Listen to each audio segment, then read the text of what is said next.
Hello everyone, I hope you are very well. My name is Renata Facuri and I am an English teacher and an English language lover.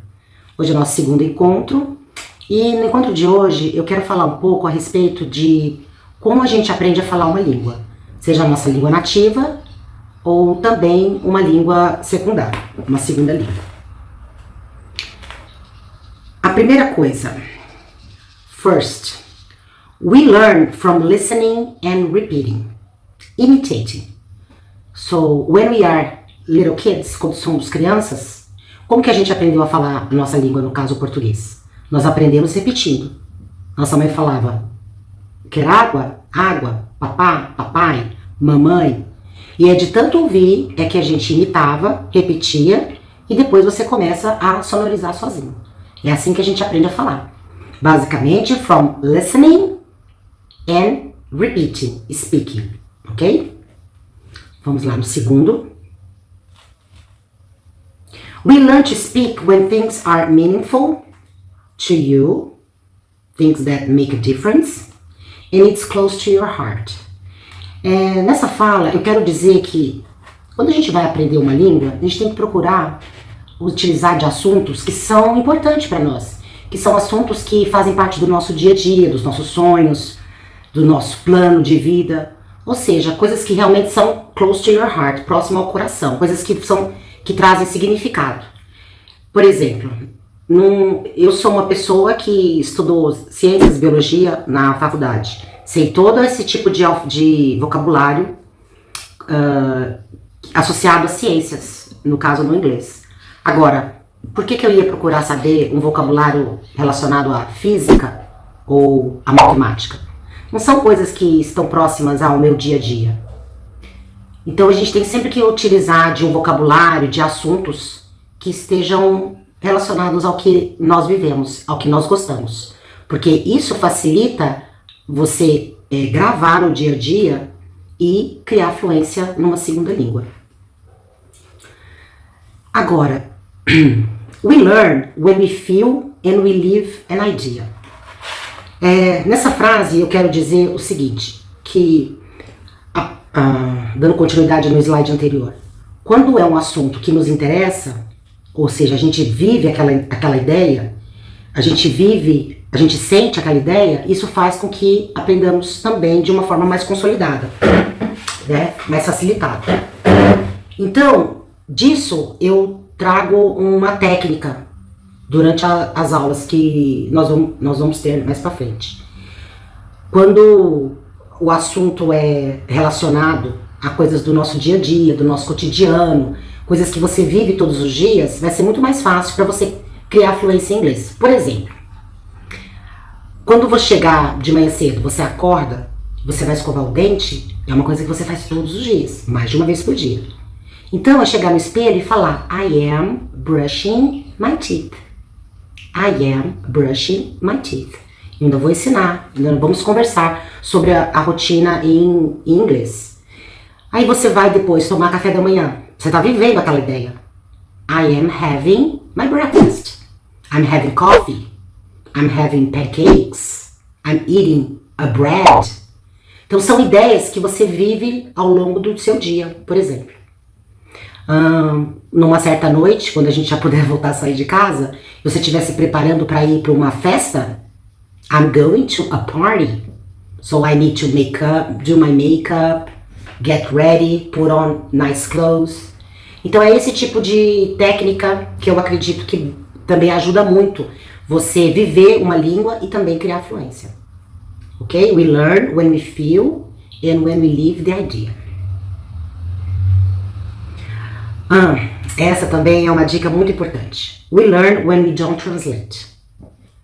Eu não vou ficar falando aqui de neurologia, certo? Mas quando você fala uma palavra em inglês e depois fala ela na sua língua nativa, essa tradução faz você desperdiçar muita energia do cérebro, desperdiçar muito do seu tempo. Então, no momento que, por exemplo, você vê uma house, você só pensa em house.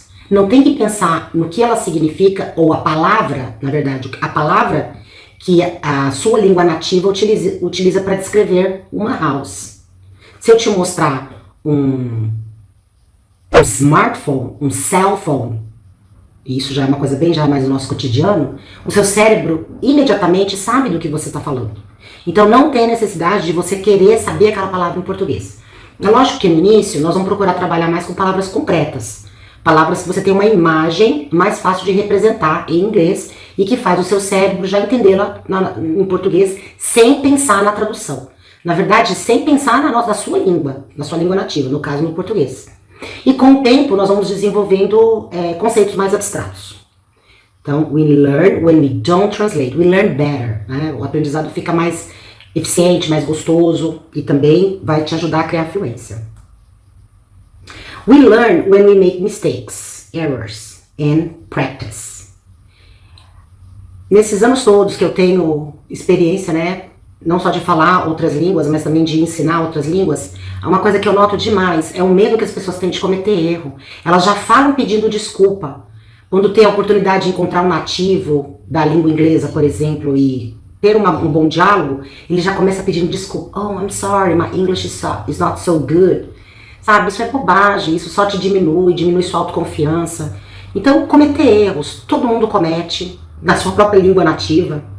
Um dia eu vou mostrar pra vocês vários filmes, frases, que os atores, os personagens utilizam de uma construção gramatical não academicamente correta, mas who cares? Quem se importa com isso? O importante é se comunicar. Não tenha medo de cometer erros, não tenha medo de achar que você não sabe aquilo. Sempre se arrisque. No próximo, we learn from listening and speaking. Esse é um momento muito importante também do aprendizado, que é procurar nos rodear com tudo que tem a ver com aquela língua que você quer aprender. E quando eu falo a língua, não é só palavras. Mas quando a gente quer aprender uma segunda língua, é muito importante também a gente se envolver com os aspectos culturais. Porque uma língua, ela é também reflexo da cultura de um povo. Então, assistir filme em inglês, nada de subtitles em português.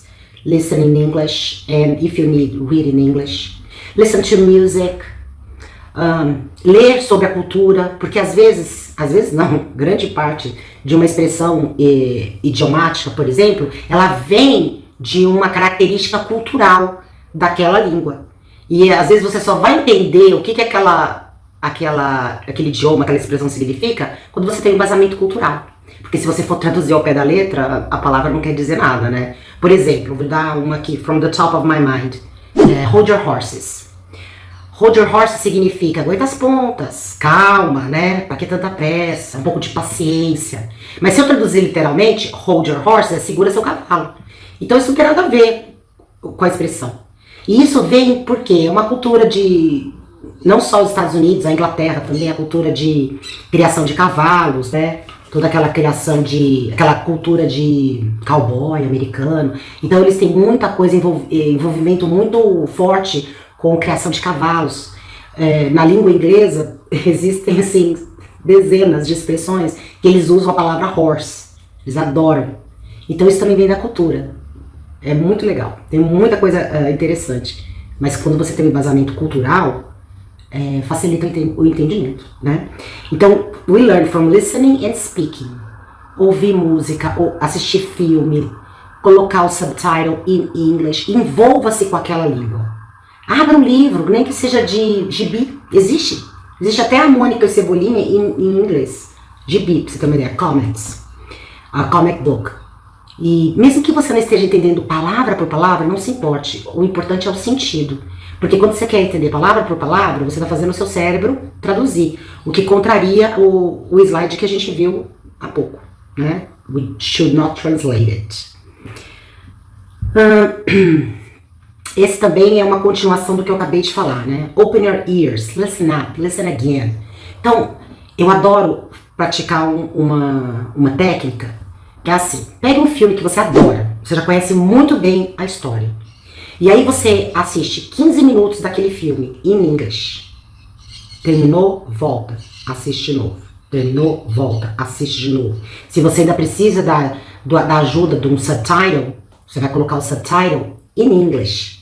E vai voltar várias vezes. Por isso que é importante que você escolha um filme que você goste muito. Repita uma cena. Escute, repita o diálogo. Repita aquilo que você está ouvindo. Reproduza muitas vezes. vai te dar muito prazer, porque uma hora você vai estar assistindo aquele filme que você tanto gosta e entendê-lo todo no inglês. É lógico que isso é um processo, não é uma coisa do dia pra noite, não existe milagre, mas é uma dica muito legal, né? Fora que envolve filme, que é uma coisa que todo mundo adora assistir. No próximo, we learn when we ask questions. Então, quando a gente tem dúvida, não tenha medo de perguntar. Isso segue muito também a informação de que we learn from mistakes. Não tenha medo de perguntar, não tenha medo de ter dúvida, não tenha medo de cometer erros. Estamos todos juntos no mesmo barco. É lógico que esse encontro nosso aqui é virtual, mas quando eu estou em sala de aula com os meus alunos, eu falo, perguntem o tempo todo, interajam. Não sintam vergonha. Vocês todos aqui estão com o mesmo objetivo, e às vezes a dúvida de um é a dúvida do outro. E todos se ajudam, né? Não existe pergunta ridícula, não existe pergunta boba.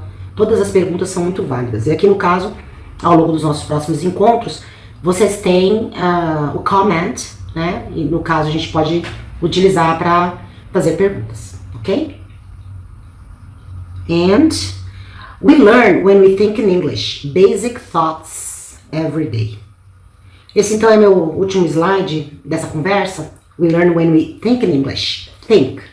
Então o que você já sabe que é básico, coloca na sua vida. Car, house, smartphone, glasses, ok? I put on my glasses. Pequenas palavras, pequenas frases que você já conhece. Treina, usa ela no dia a dia. Usem-nas no dia a dia. Vai tomar um coffee, eat a bread, cheese. Começar por cores, por comida. Isso serão as nossas... estarão muito nos nossos primeiros encontros. Eu acho que o uso de basic thoughts in your everyday, it's very important. Constrói autoconfiança, constrói fluência, faz você praticar, faz você repetir, imitar, que são técnicas básicas que nos ajudam a ficar mais confiante. Não tem medo de errar. Mesmo que você erre, você já está tão autoconfiante, você fala, it's okay, I'm communicating, that's the most important thing, you know? Então, nessa primeira fala que eu quis fazer para vocês, envolve muito, então, como que a gente fala uma língua, né? Não a parte fisiológica, né? Mas muito ligado ao emocional, ao psicológico e do processo de obtenção, né? De uma língua, desde que somos crianças. Eu tenho muita experiência em línguas, no português, no inglês. Hoje em dia eu estou estudando francês, j'étudie le français tous les jours. E eu uso essas técnicas todas que eu falei com vocês agora, né, nessa apresentação, eu utilizo comigo. Escuto música, assisto série, assisto filme, leio história infantil. Por exemplo, né, nós temos Le Petit Prince, Pequeno Príncipe, né, um clássico. Às vezes eu não estou entendendo tudo, mas o contexto eu entendo, porque eu já li quando eu era criança na nossa língua nativa. E isso vai me dando autoconfiança, né? Espero em breve poder conhecer a França e poder colocar um pouco do que eu já aprendi em prática, sem medo de errar, no máximo tendo que fazer mímica quando precisar, né? Mas é por aí, tá bom? Espero ver vocês no próximo vídeo. Espero que tenham gostado desse vídeo, tá? Se vocês ainda não se inscreveram, subscribe, hit the like button. Vocês já sabem essas regras todas, né, de YouTube. Mas de vez em quando eu vou lembrar, tá bom? Quanto mais a gente repetir, mais a gente fixa. Thank you very much for today, and I hope to see you very soon.